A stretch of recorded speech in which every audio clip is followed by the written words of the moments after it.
Dan kebetulan kemarin Ibunda Gusti Pati, Ibunda Gusti Sultan wafat. Ratu dalam aja. Mohon doa untuk beliau. Al-Fatihah.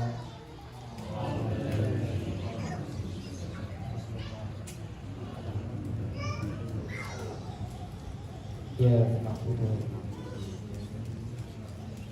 Bro,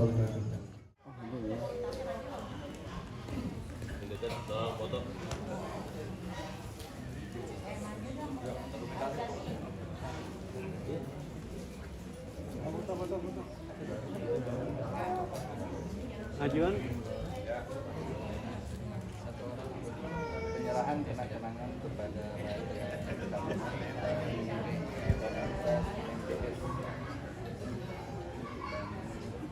sama pun diwakili oleh Bapak Haji Muhammad kepada Raja Kanoman 12 Maret 2023. hanya sebelum dibawa ke Gunung Sembung yang tadi kita ziarah. Gitu. Nah, ini semua lambang wadasan, ini simbol kepemimpinan. Simbol pemimpin itu simbol insan kamil. Insan kamil itu gelar yang diberikan dari Nabi Muhammad kepada Sunan Gunung Jati ketika beliau bertemu dengan Nabi Muhammad. Itu Yang pertama di sini raja siapa yang pertama? Pangeran Cakrabuana. Cakrabuana yang pertama. Pangeran Cakrabuana. Berarti tadi kuburan keluarga raja di sana. Di sana semua itu makam komplek keluarga raja dan pejabat kerajaan. Kalau Itu luar nggak bisa di sebelah situ ya? Kalau orang luar nggak bisa. Mesti ada keturunan raja. Masih ada keturunan raja. Berarti saya nggak bisa langsung gitu ya? Kalau ditaruh di sini berapa lama? Ditaruh di sini paling sebelum dikerangkatkan saja. Jadi setelah disolatkan, Ini enggak? ditaruh di sini Nggak boleh nginep. Ditaruh di sini. Nggak lama. Hanya ditaruh di sini. Nanti setelah itu dibawa ke rumah untuk dimakamkan. Jadi sekarang kita sekaligus tempat kembangnya kita meninggal. Maksudnya kalau kita harus ingat mati. Iya. Iya. Jadi ini namanya Mandi Mastaka. Di area sini namanya Prabayasa. Jadi Prabayasa itu tempatnya para prabu. Nah, para prabu itu gelar intelektual sebenarnya, profesor kalau sekarang. Jadi orang pejabat yang sekelas prabu ini mereka orang yang sudah ditempa dengan pendidikan, pengkaderan yang sedemikian rupa. Jadi dulu pejabat itu yang mesti intelektual. Jadi nggak bisa asal-asalan rekrut pejabat. Jadi pejabat itu satu harus ahli kata agama, kedua ahli tata negara. Harus orang pintar. Itu Profesor Dr. Sri Babudama dari dulu memang senang baca kabar, senang baca naskah, senang baca buku.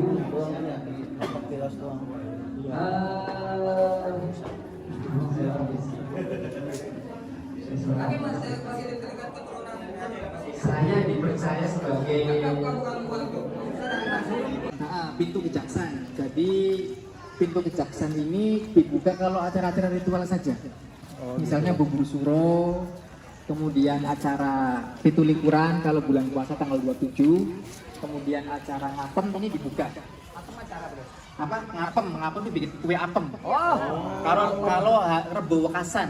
Rebo Wekasan berarti Rebo Wekasan. Iya, Rebo Wekasan. Nah, ini juga berarti ya? Setahun sekali ya. Nah, ini juga pintu dibuka kalau upacara panjang jimat. Kalau muludan itu pintu ini dibuka. Jadi ada rutenya, ada baris nanti dari pintu Kejaksan ke Lawang Siblawang ke masjid nanti. Ada iring-iringan pawainya nanti. Ya. Ya. Kemarin juga menjadi rute kalau pemakaman, jadi keranda dibawa dari sana. Sebelum dibawa ke sana itu ada tradisi namanya ngolong. Ngolong itu kerandanya di atas. Nanti di bawahnya muter-muter 7 kali seperti toaf. Keluarganya ya? Keluarganya. Itu dalam satu kepercayaan tradisi di sini supaya kita sebagai orang yang ditinggalkan ini jangan menangisi lah. Jangan terlalu berlarut-larut sedihnya. Gitu karena harus ikhlas menerima takdir yang sudah digariskan. Nah setelah itu nanti dibawa dari sana ke sini, yang dibuka Lawang Kejaksan atau pintu Kejaksan ada, jadi ada rutenya nanti. Ini masih asli. Masih asli ini Jati. Ini pintu Kejaksan. Jadi pintu Kejaksan ini kalau tanggal 25 Safar itu ada tradisi memayu namanya. Memayu itu mempercantik, menghias atau membersihkan. Jadi sebelum dibersihkan didoakan dulu bangunannya. Yang menjaganya, yang membersihkannya orang-orang Kejaksan. Sekarang nama daerah di sebuah kota di Jalan Siliwangi. Bukan jaksa bukan ya berarti? Ya, Jaksan, Kejaksan itu dari kata jaksa sebenarnya. Dulu ada namanya anaknya Sultan Sulaiman Al-Baqir, namanya Pangeran Abdurrahim, disebutnya Pangeran Kejaksan, yang menjadi jaksa di era Sunan Gunung Jati. Gitu ya. Nah, ini nanti dari sini untuk tempat pengaduan dan pengadilan, keluar dari sini kalau Raja pengen pengaduan dan pengadilan. Nah, setelah masuk dari sini, nanti tempat pengaduannya ada di Paseban. Oh, ini tempat pengadilan ini? Ya, untuk mengidentifikasi orang salah atau tidak diadili. Ya. Ini tempat untuk duduknya keluarga raja yang di atas itu. Bukan buat pengadilannya bukan? Bukan. Kalau sekarang tempatnya beralih fungsi menjadi tempat ritual. Kalau bubur suro di sini. Tradisi selamatan doa apem di sini. Oh gitu. Iya, kemudian Apa ada doanya ya? ada didoain dulu sebelum dimakan, nggak asal makan-makan aja gitu. Kalau di sana kok sami apa langsung bikin Langsung makan? dibikin langsung makan. Iya. Nah, ini Paseban. Jadi kalau orang pengen Apa mengadu doain dulu dan makan tuh inget tuh. keraton, misalnya ada salah satu pejabatnya yang korup ataupun yang tidak amanah ataupun apa, nanti mereka akan ada tradisi namanya PP. PP itu berdiri di antara dua pohon beringin di depan. Itu? Ya, Wah. berdiri nanti diperiksa di tempat penjagaan namanya Pancaratna dan Pancaniti. Bangunan itu? Bangunan itu yang dua itu, ada Pancaratna dan Pancaniti. yang Nanti dua- ada yang petugas dua, yang akan memeriksa namanya siapa, dari mana asalnya, keperluannya apa, pengaduannya apa, nanti mau seperti apa. Ketika sudah diidentifikasi, sudah diverifikasi selesai, nanti baru mereka akan dibawa ke sini. Di sini seba menghadap. Nanti menghadap, nanti didatangkan patinya ataupun pejabatnya yang bermasalah. Jatuhin ponisnya di sini. Di sini nanti. Makanya ada lalu kejaksaan di sana. Gitu. Nah, dulu seperti itu fungsinya. Karena sekarang keraton bukan lagi pemerintahan, yang sudah beralih fungsi. Bukan lagi untuk pengadilan, bukan lagi untuk kejaksaan, tapi untuk ritual dan tradisi. Gitu. Nah, ini tempatnya di Paseban. Kalau penjara di sana di pelabuhan. Ya, di pelabuhan. Ini pengadilannya. Ya, pengadilannya aja. Motor MC. Ini pintu ini tempat Ya, ini bukan, ini pintu ini. Jadi saya terangkan ini yang dikelilingi tembok merah ini namanya Siti Hinggil. Siti Hinggil ya, yang tembok keliling ini. Ada bikin kalian ini nih bangunan ini. Ya, Siti Hinggil itu nama bangunannya keseluruhannya. Ya. Namanya Siti Hinggil. Siti itu tanah, Hinggil itu tinggi, jadi tanah yang tinggi. Nah, bangunan ini namanya Candi Bentar karena seperti gapura, seperti bangunan Hindu, seperti bangunan candi, maka ini Candi Bentar. Ini namanya Lawang Solawat, namanya pintu Solawat. Karena tadi titipan Gunung Jati ada sahadat, ada solawat. Ini namanya Lawang Solawat, menghadapnya ke selatan. Lawang atau pintu atau kori sama aja. Ini Lawang Solawat. Jadi di area Siti Hinggil ini ada 3 pintu, 1 lawang sahadat, 2 lawang solawat, 3 lawang kiblat. Nah, ini dulu bangunan tingkatnya ada 5 sebenarnya. Jadi uruk ya. Ini tanahnya diuruk tahun 80-an. Karena Banjir. bukan banjir, di tengah tuh dulu ada pohon beringin yang besar, akarnya itu seperti merusak bangunan. Seperti miring bangunan itu, jadi khawatir nanti ada kerusakan, maka tahun 80-an diuruk. Jadi ini tingkatnya ada 5, ini sampai dalam kan lumayan. Iya. Undakan. Nanti ada batu di sini, batu gilang dari India ya, dari Gujarat. Di sini. Di sini itu. Udah ditanam, udah ketanam. Udah dihilang. Udah diangkat? Ya, udah diangkat, diamanin. Nah, kita masuk di area Siti Hinggil. Di sini, di Siti Hinggil ini, di sebelah situ namanya Mandika Resmen atau Bangsal Sekaten, tempat gamelan sekaten dibunyikan. Oh, tempat itu gamelan. Ya, jadi area Siti Hinggil ini sebenarnya dulu pusat dakwah dan islamisasi yang dilakukan oleh Pangeran Cakrabuana, yang dilakukan oleh Sunan Gunung Jati dan diteruskan oleh Sultan-Sultan Kanoman. Jadi gamelan sekaten dibunyikan di sini tanggal 8 sampai 12 Mulud. Jadi dibunyikan selama 5 hari. Sekarang masih aktif begitu? Masih aktif setahun sekali. Nanti Bapak Ibu kalau Muludan datang ke sini. Tanggal 8? Tanggal 8 sampai 12 Mulud. Itu. Rabiul Awal nanti datang ke sini. Sebelum ini dilakukan tabuhan gamelan, dibersihkan dulu. Namanya nguse, tradisinya nguse. Dibersihkan itu ada hitungan embernya Pak. Dihitung berapa hitungnya itu jumlahnya nanti ada 50 jumlahnya total. 51, sorry, 52. 50 itu kan itu jumlah akidah wujud kita bakum mukhalafatul hawadisi dan lawannya Adam hudus fana mu masaratul hawadisi sama sifat jais ya, Rasul dan jais gitu ya. Nah itu ada 52 nanti totalnya. Nah setelah itu tanggal 8 dibunyikan sampai tanggal 12 Mulud. Gamelan sekatennya itu pemberian dari Sultan Trenggono waktu Ratu Wulung Ayu, jandanya kakaknya Trenggono namanya Pati Unus wafat ketika penyerbuan di Malaka tahun 1511. Gamelan itu masih ada? Gamelannya masih ada.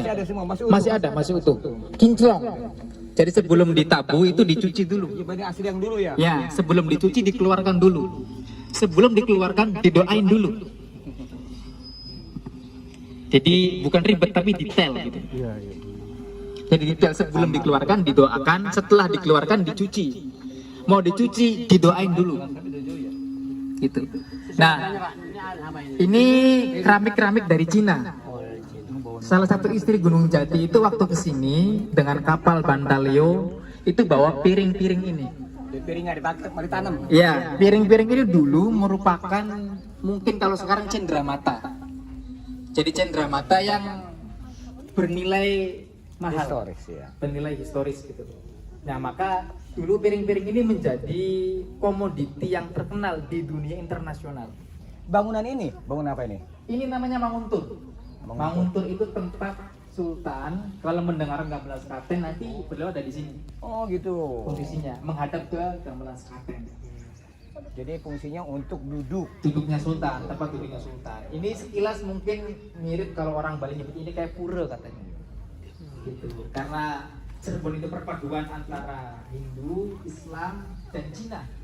Cina ini kan ininya, Hindu itu bangunannya, Islam itu mana bangunannya? Lawang Sahadat, lawang sholawat, di sana lawang kiblat. Jadi orang kalau pengen dengerin gamelan sekaten itu ada tiketnya, harus bayar. Bayarnya baca kalimat syahadat. Lewat pintu mana? Lewat pintu sana sebelah utara. Sebelah utara. Jadi ketika pengen dengerin gamelan sekaten bayar. Bayarnya baca syahadat. Jadi orang yang tadinya nggak Islam karena syahadat jadi Islam. Gitu. Jadi Sarana metodenya Islam. itu dengan halus. Gitu. Nah, setelah itu dengan membaca 2 kalimat syahadat, setelah kenal dengan Tuhan, nanti ke pintu sholawat harus kenal dengan nabinya. Setelah kenal dengan nabinya harus dikenalkan risalahnya, nanti ada pintu kiblat. Gitu. Jadi 3 pintu ini merupakan simbol ajaran Islam sebenarnya. Jadi para wali itu dulu bikin bangunan, itu bangunannya saja itu memberikan makna simbol untuk ajaran. Jadi nggak sekedar asal bangun kemudian selesai. Gitu. Nah mungkin Bapak Ibu sekalian kalau nanti jadi kontraktor, jadi apa, niru wali-wali dikit lah gitu. Biar bangunannya bermakna. Jadi pintu Sahadat, sholawat, pintu kiblat. Nah ini Mangunturnya. Nah Manguntur ini sekilas mungkin seperti bangunan Ka'bah yang kemudian orang bisa bertawaf gitu ya. Tapi bukan begitu. Jadi kalau ada jenazah lewat dari sana ke pintu kejaksaan, nanti dari sini lewatnya Pak. Rutenya begitu, nggak boleh dari sana. Nggak boleh dari jalan sana juga nggak boleh meskipun besar. Jadi lewat sini. Harus lewat sini. Pintu Sarawat. Iya, ini Keluar rute. pintu Sahadat. Keluar pintu Sahadat. Jadi kalau jenazah Sultan, jenazah ibunya Sultan, Yang kemarin juga itu. Yang kemarin begitu. Lewat sini juga. Iya, itu tata aturan rute pemakaman keluarga kesultanan. Gitu Pak. Paham sampai di sini Pak? Iya. Ya, lanjut. Lanjut ya. Kita mendekati pintu Sahadat. Pintu Sahadat. Ada pintu Sarawat, pintu Sahadat. Nah ini pintu Sahadat. Pintu Sahadat ini ya. Nah, ini bangun apa nih yang ini nih? Ini Pancaratna, tempat petugas berjaga. Oh, iya. Satam ya kalau sekarang. Beringin 2 nih. Nah, ini 2 pohon beringin, Pak. Ini dulu pohon ini. Jadi kalau dulu orang pengen mengadu, kita akan berarti umur PP. Orang Cirebon nyebutnya PP. Apa tuh PP? PP itu ya berdiri. Berdiri, kalau sekarang namanya disebutnya PP itu berjemur. Dulu PP itu berdiri di antara 2 pohon beringin. Nanti yang PP ini kan pengen melakukan pengaduan gitu. Yang pengen mengadu nanti akan diperiksa oleh penjaga di Pancaratna dan penjaga di Pancani akan diverifikasi identitas. Nah, diperiksa di Pancaratna Pancati. Nanti setelah itu selesai, jalan dari sana, bukan dari situ, jalan dari sana. Dari arah kiblat. Dari arah sebelah pintu kiblat nanti ke Paseban, gitu. Nah, sebelah sana itu alun-alun. Dulu nggak ada pasar di sini, ini pasar yang bangun kolonial. Kenapa ada pasar di depan keraton? Supaya menutup akses keraton. Itu politiknya kolonial.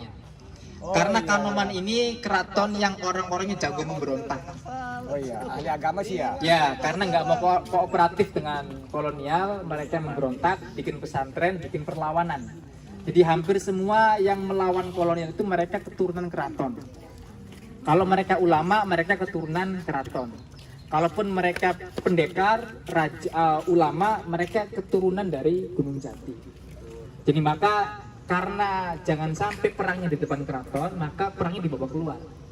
Kalau perangnya di depan keraton, habis keratonnya, Pak. Seperti Banten. Jadi perangnya dibawa ke hutan, dibawa ke sawah, dibawa ke sungai. Gitu. Jadi keraton itu utuh, perlawanan berlangsung. Gitu. Nah, misalnya Mbah Mukoy pendiri Buntet ini dari sini, yang memberontak. Nah, termasuk gurunya Soekarno waktu gerilya perang dengan kolonial juga berlindungnya di Kanoman. Itu namanya Mei, Mama Mei Kartawinata. Nah, bukan, ini ada nama Mama Mei. Mama Mei itu masih temannya Hos Cokro Aminoto. Mama Mei ini punya keponakan namanya Inggit. Inggit didikan nama Soekarno. Ya. Jadi oleh Cokro Aminoto ditransfer dari Cokro ke Mama Mei. Dengan Mama Mei ketemu dengan Inggit. Nah, waktu di Bandung. Nah, Mama Mei tinggal sekitar sini dulu. Itu di sebelah sana. Jadi di sana kompleknya orang Eropa. Di sebelah sini Talang kompleknya orang-orang Cina, di sebelah sana kompleknya orang-orang Arab. Jadi keraton dikepung oleh orang Cina, orang Arab, dan orang Eropa. Gitu posisinya ya. Oke, kita lanjut ya. Banyak pertanyaan, Pak. Ya. Pembangunan berapa tahun ini? Sejak Soeharto. Udah jauh sebelum itu. Dari Baku Cakrabuana ya. Udah ratusan tahun.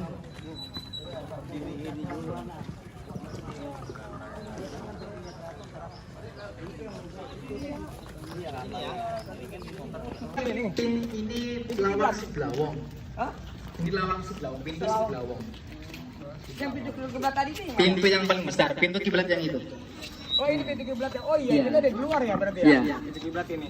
Nah, ini pintu Siblawong, pintu yang paling besar. Jadi ini pintu Siblawong tuh bukan pintu untuk keluar masuk, bukan. Tapi untuk Pintu untuk rute upacara Panjang Jimat. cuma sekedar buat upacara. Untuk upacara Panjang Jimat. Jadi kalau muludan sebelum dimulai serakalan pembacaan Maulid Barizanji di masjid, ada iring-iringan seperti pawai. Nanti lewat dari Lawang Kejaksan, nanti lewat dari Lawang Siblawong. Nah, Lawang Siblawong ini merupakan ikon Keraton Kanoman. Gitu. Intinya jadi masih jadi asli dari dulu. Asli ya? Asli. Jadi ini kalau kita masuk mall mungkin kayak detektor gitu.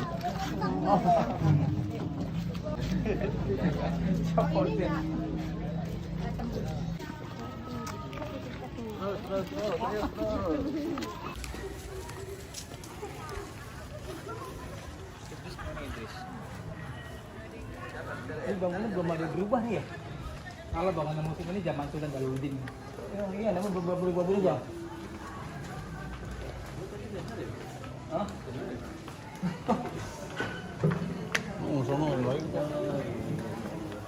Ini kereta-keretanya. Ini yang dibelikan kereta Paksina kali ini. Ini Gusti Patih yang tadi dari kita. Oh, yang tadi sama dia ini. Ya, ini jubah waktu beliau mimpin upacara Panjenengan. Yang tadi dia. Nah, ini sebenarnya jubah waktu. Tempat kodiran ya. Ya. Ini kereta Jepana. Kereta Jepana ini ditunggangi khusus untuk permaisuri.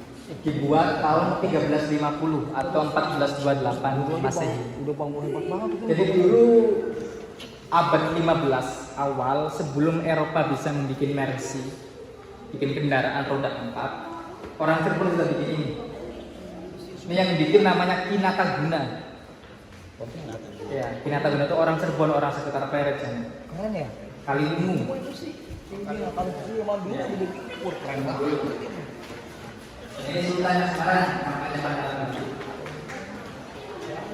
Nah, ini kereta taksi naganya khusus yang dikendarai untuk raja. Ya, dibuat dengan tahun yang sama, permaisuri yang sama. Ya. Ini dulu kereta perang.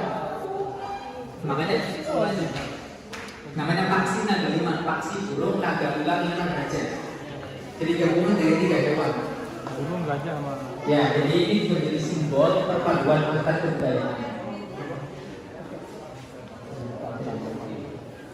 Ya, 350 Saka Dana. ya. Nah, ini barang-barang peninggalan, ada kaligrafi asli, ada kancing pemotong cerutu ini dari Raffles. Itu Gubernur Jenderal Raffles. Itu Belanda ya? Belanda. Nah, ini mesin jahit juga dari Raffles. Itu mesin jahit ya? Mesin jahit dari Raffles dulu. Mosok. Ya. Ini kelapa jengki dari Madagaskar karena perdagangan internasional. Kalau ini piagam melekat sekarang dulu waktu asosiasi Raja-Raja Nusantara. Nah, topeng-topeng, topeng celana, topeng tumbuh, topeng rumiang, topeng panji. Ini kalau ada tarian. Kalau tak biasanya tari untuk menyambut tamu atau pagelaran. Biar mukanya kelihatan. Nah, ini kelapa jengki seperti yang tadi sama. Ini pedang Eropa. Ini senjata ya? Ya.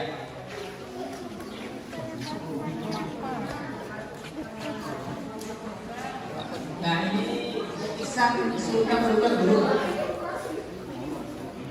Nah, ini Komarudinnya kedua. Jadi kita baru menemukan lukisannya Sultan Komarudin II yang bertahta dari 1858 sampai 1873. Sultan Komarudin. Ini Sultan Kanoman ke-8, Sultan Raja Muhammad Zulkarnain. Nah, beliau yang memberikan tanah kepada Mbak Soleh yang kemudian mendirikan pesantren di Datrep. Mbak Soleh yang pesantrennya itu nyebrang sungai, tidak boleh ada jembatan dan dulu nggak ada listrik. Sekarang listrik sudah ada, tapi jembatan nggak boleh dibangun. Alat komunikasi bisa masuk, tapi pengarah suara nggak boleh. Gitu. Laptop, televisi nggak boleh, radio nggak boleh. Nah, ini kita bukan. Ini Sultan Kanoman ke-9, Sultan Raja Muhammad ke-11. Nah, ini kita lurus yang ketemu dengan Bung Karno. Ya. Yang memberikan tanah-tanahnya kepada Republik supaya bergabung dengan Republik. Yang itu lah. Nah, ini ayahnya di Simpati. Ayahnya Sultan yang sekarang. Sultan Raja Haji Muhammad.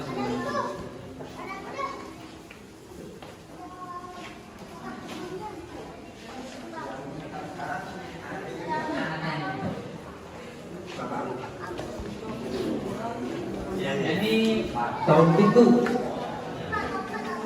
Tahun pintu. Jadi dulu luas keraton itu 50 hektar. 50 hektar luas keraton. Sekarang Kanoman tinggal 6 hektar, Kasepuan tinggal 24 hektar. Dulu Kanoman sama Kasepuan itu nyambung ya bisa. Jalan Petrate yang sekarang moped toko-toko Cina itu dulu area Kanoman. Ada jalan yang sekarang nama Jalan Lawang Gada itu dulu area keraton yang ada tahun pintu ada gambar raksasa bawa gadang, namanya Lawang Gadang. Sekarang nama jalan Lawang Gadang. Di sebelah sana Jalan Winaon, tempat alat make up-nya putri-putri keraton. Nah, ini modelnya begini. Jadi tempat-tempatnya orang dulu itu punya nilai seni yang tinggi. Kalau sekarang kan cuma laci-laci aja gitu. Ya berfungsi tapi nggak ada seninya. Kalau orang dulu ada tempatnya bagus dan menyeni. Nah, itu modelnya seperti ini, seperti piramida. Tempat mungkin bedah, mungkin benges, apa segala macam gitu. Skincare kalau sekarang mungkin. Ya, ini alat-alat perang meriam. Mariam ya, Mariam. Ya, ini apa namanya, tameng. Tameng dan kuda. Mariam. Ya, tameng. Sebelah sini ada Kandaga. Kandaga ini kalau sekarang itu koper. Bilangnya di sini waktu Gunung Jati ibunya di Mesir. Dari Mesir dibawa ke sini, itu barang-barang diwadahi di Kandaga ini. Belum ada tas. Sekarang sudah ada tas. Ya, ini ada motif-motifnya gitu. Ya tadi punya cita rasa seni yang tinggi orang-orang dulu itu. Gitu. Belum ada percetakan, belum ada printing, belum ada apa-apa, tapi ukiran-ukirannya detail. Gitu ya. Mempunyai arti aja. Ya. Ukirannya mempunyai arti. Ya, ini ukiran-ukiran yang melambangkan kebudayaan Mesir kuno. Gitu.